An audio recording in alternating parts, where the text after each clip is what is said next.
Olá pessoal, muita luz, muita paz, namastê a todos.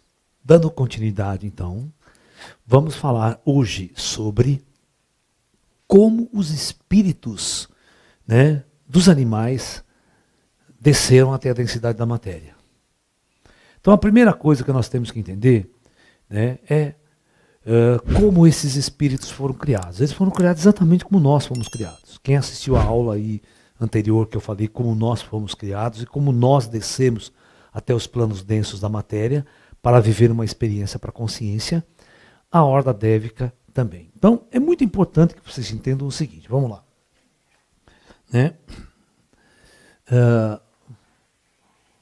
Uma das maiores besteiras que o ser humano acredita, principalmente os religiosos, tá?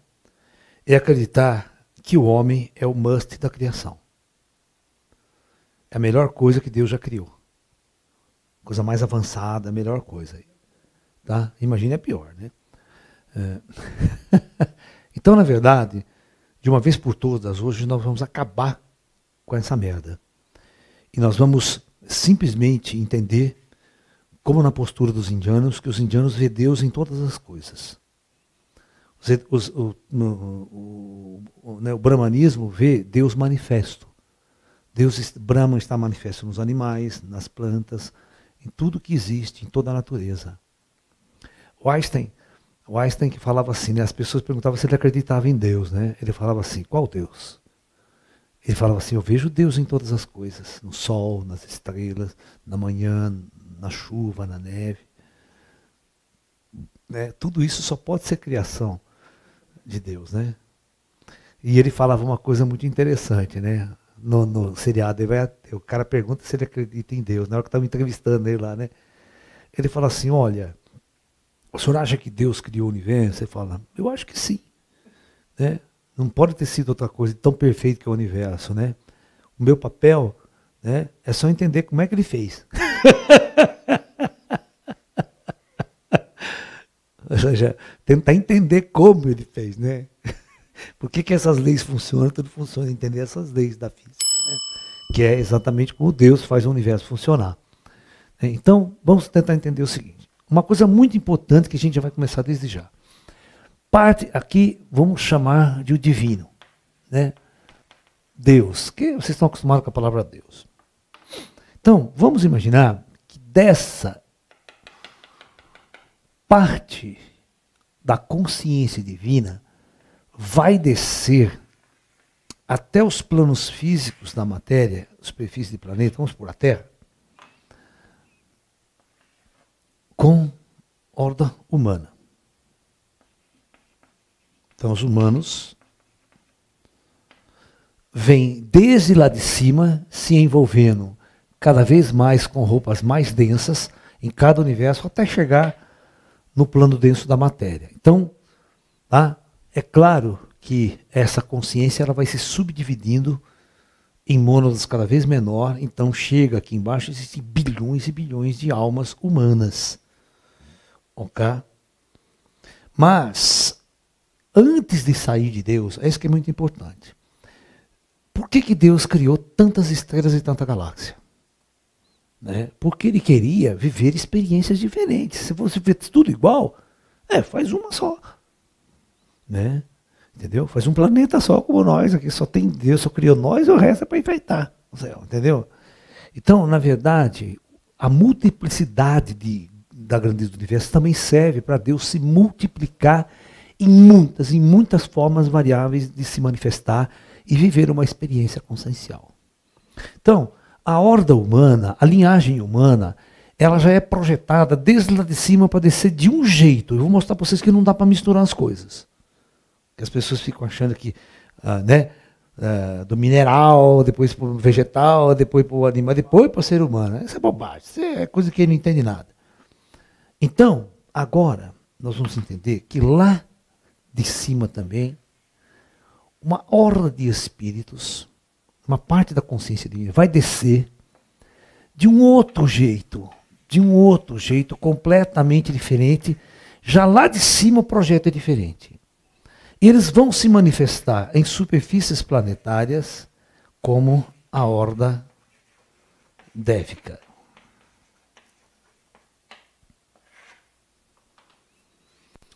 Então, eu quero que quando vocês olhem um animal, quando vocês olham qualquer ser aqui vivo, uma planta, eles não têm absolutamente nada diferente de nós.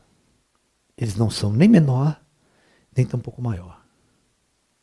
Somos todos uma unidade. Cada um vivendo um tipo de experiência completamente diferente daquela que eu hoje estou vivendo aqui na Terra. Ok? E a experiência deles não é nada menos importante do que a minha. A minha não é mais importante. Se nós tivéssemos essa consciência real, se as igrejas não tivessem feito essa merda que fez na nossa cabeça até hoje, ninguém matava um animal para comer. Tá? Pelo respeito da existência e da natureza que eles têm para evoluir, para se desenvolver e para crescer. Mas eu já vi, né, crente falando o seguinte: não, Deus colocou os animais que é para a gente comer mesmo. Sabe? Está na Bíblia. Né? Certo? Tem que estar na Bíblia. Abrir uma puta coisa antiga e primitiva, né? O que os caras comiam lá? Né? Então é complicado. Então, a partir dessa percepção da realidade, existem outras formas que o divino desceu também, que a gente nem tem a mínima noção. São em outros mundos, outros lugares da galáxia, a forma de descida, a forma de meditação é muito diferente de tudo aquilo que a gente possa imaginar.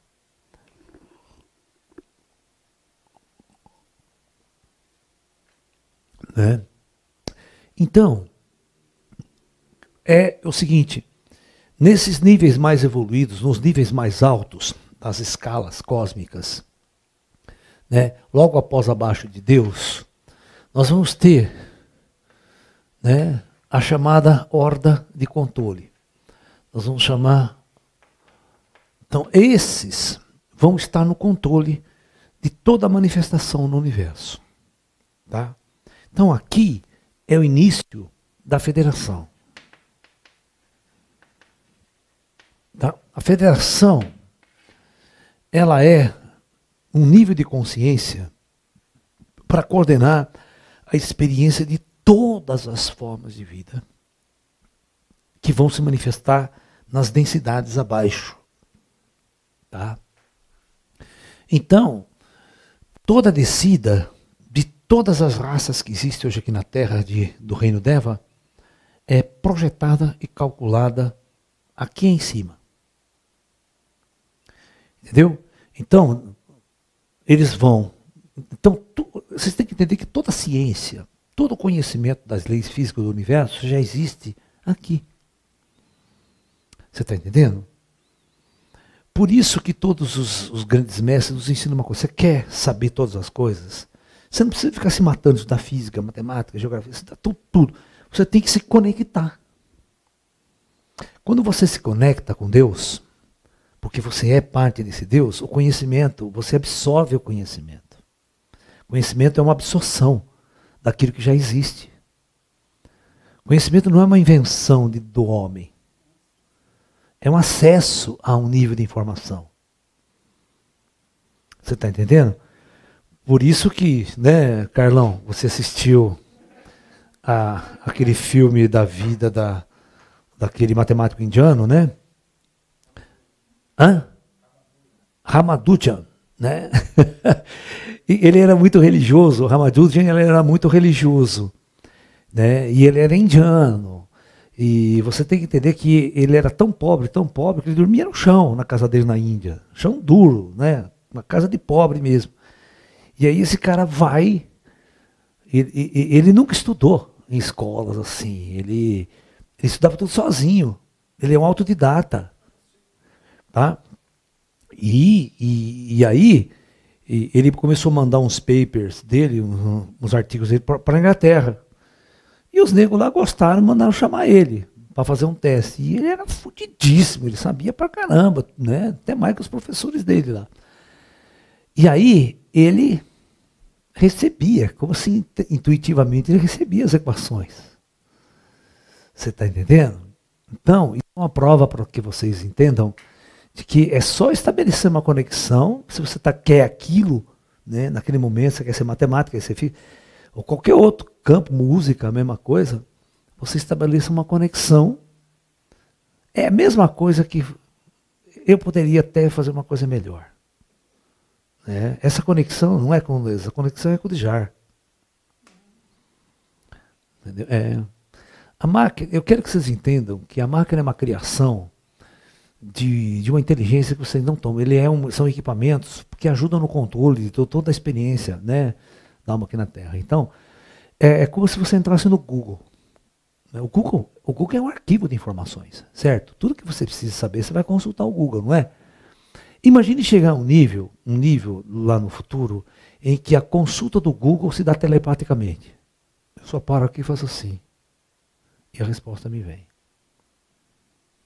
Tá? É só a tecnologia de acesso à informação. Entendeu? Então, todo esse conhecimento, toda a matemática já existe, todas as respostas já existem, todas as formulações da física, da matemática já existem.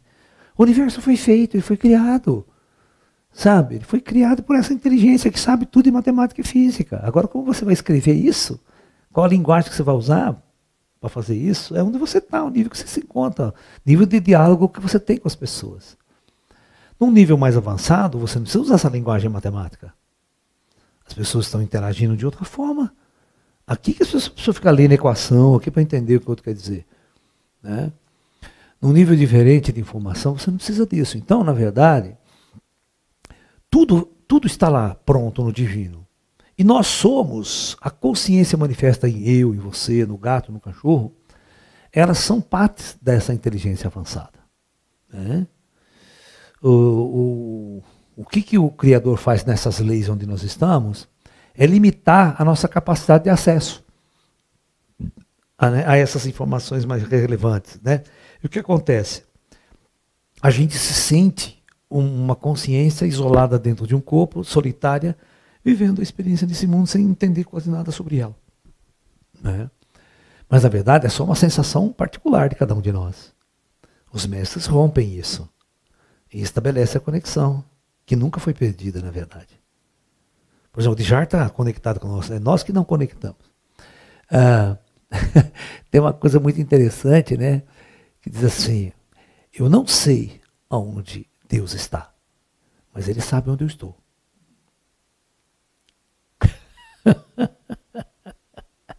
Tem uma outra coisa importante que vem dos mestres. Né? Eu não entendo absolutamente nada sobre Deus, mas Deus sabe tudo sobre mim.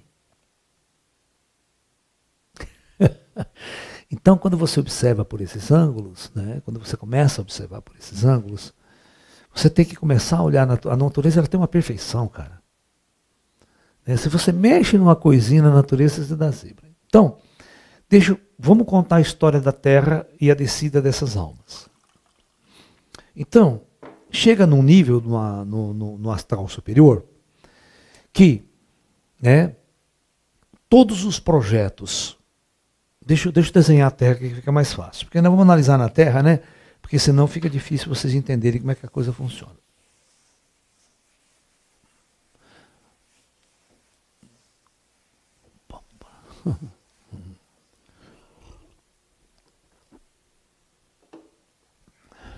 Ó, duas coisas importantes que vocês vão aprender. Não são os humanos que controlam a descida dévica. Já é por aí. Então, vamos supor que aqui está a superfície da Terra. Aqui estão aquelas outras dimensões, sabe? Tá? E essas dimensões aqui, elas são físicas, elas são as partes físicas da Terra. Né? Naquela minha equação da matemática, da física quântica e tal. Aqui a gente chamamos de umbral. Mas, na verdade, eu vou tirar essa palavra agora para falar que umbral é um termo usado para o ser humano. Os devas não vão usar isso aqui. Então, para com isso. Ó. Então, nós vamos só numerar agora. Nós vamos chamar isso aqui de número 1, número 2, número 3, número 4, né? E número 5. Ok? Alright? Cada um desses níveis é menos denso do que o outro. Só isso que vocês vão entender. A lei não vai ser mais a lei trevas, não. Bom, todos vocês aprenderam comigo nas aulas anteriores, quando a gente tratava do projeto Terra. Nós tínhamos aqui o comando Astar, né? Ok? Se você acreditar que o comando Astar é um comando humano, né? São seres que coordenam a nossa experiência planetária aqui, da ordem humana. Mas vamos pensar quando não existia nenhum ser humano aqui. Ontem nós estudamos muito bem aquela escala de tempo, né? Dos períodos, para saber das formas de... São milhões e milhões de anos. Então, eu vou colocar um comando Astar Dévico.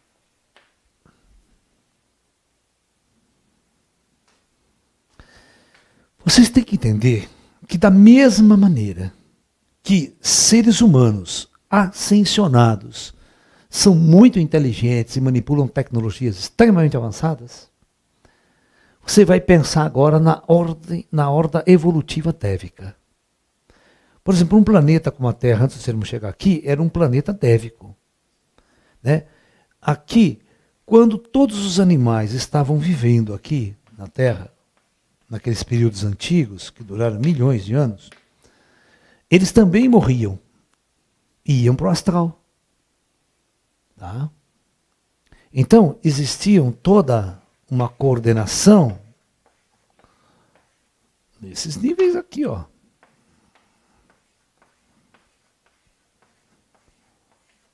Da mesma forma que você tem um corpo astral humano, você tem um corpo astral dévico. Certo? Então veja bem, quando esses elementais, eles já aqui no alto, eles já são projetados, os caras projetam o cachorro, projetam o gato, projeta todos aqueles tipos de seres. Mas se você perceber bem, a maior parte desses seres se comportam da mesma maneira. Né? Se você pega uma matilha de cães selvagens, uma matilha de hiena, uma matilha de leão pode ser matilha, né? Né? Você tem um grupo de leões, né? Leopardos e tal. Vocês vão ver que todos eles seguem o mesmo padrão. Né? Todos eles têm que ter corpos divididos sexualmente, certo? Todos eles vão procurar o sexo, ok? Tem animais que vivem em grupos e tem animais que vivem mais solitários, né? Que não vivem em grupos. Aí você tem um grupo de macacos que vivem em grupos. Você tem a manada de búfalo, vive tudo em grupo, certo? Então, quando você tem um grupo de animais que vive mais em grupos, eles chamam isso de hordas, almas grupais. O que são almas grupais? Deixa eu explicar para vocês. Então, lá na descida superior, você pega uma consciência. Essa consciência, quando ela vai descer nesses níveis mais densos, ela vai fazer o seguinte, ela vai subdividir. Só para vocês entenderem, aqui na superfície terrestre, essa consciência, ela vai fazer o seguinte. Vamos supor que tem aqui um grupo de, uma família de búfalos. Né? Vamos supor que tem uma manada de 500 búfalos. Às vezes, essa manada de 500 búfalos é uma única alma que se dividiu em 500 corpos. Aí, de uma única vez, ela se divide e vive aquelas experiências grupais. Por isso que elas têm um grupo, trabalham em grupo, convivem em grupo, se protegem em grupo. A mesma coisa acontece com o padrão de alma, que desce aqui embaixo num enxame de abelhas. Né? Num bando de pássaros, num cardume de peixes. Tá? Elas são chamadas de vivências de alma grupal. Né? Uma investigação, o dia que vocês tiverem a capacidade de sair fora do corpo de vocês e analisar um formigueiro, por exemplo, tá? e vocês tiverem a capacidade, que a mente tem essa capacidade de entrar e penetrar dentro do ser, dentro, por menor que ele seja minúsculo, você faz uma viagem interna a esses seres. A hora que você chegar na cabeça de uma formiga, você vai ver milhões de fórmulas matemáticas de pensamento, disso, daquilo, porque ela é um ponto de conexão com uma grande consciência. Que é essa consciência, aqui, ela sabe matemática, física, inteligente pra caralho, já viveu bilhões de anos atrás em muitas outras experiências pela galáxia, tal. E hoje parte dela está manifesta num enxame de abelha, num formigueiro, vivendo um tipo de experimentação. Então você não julga a formiga pela formiga, um gato por um gato, um cachorro por um cachorro, uma vaca por uma vaca. Mas a soma de todas aquelas consciências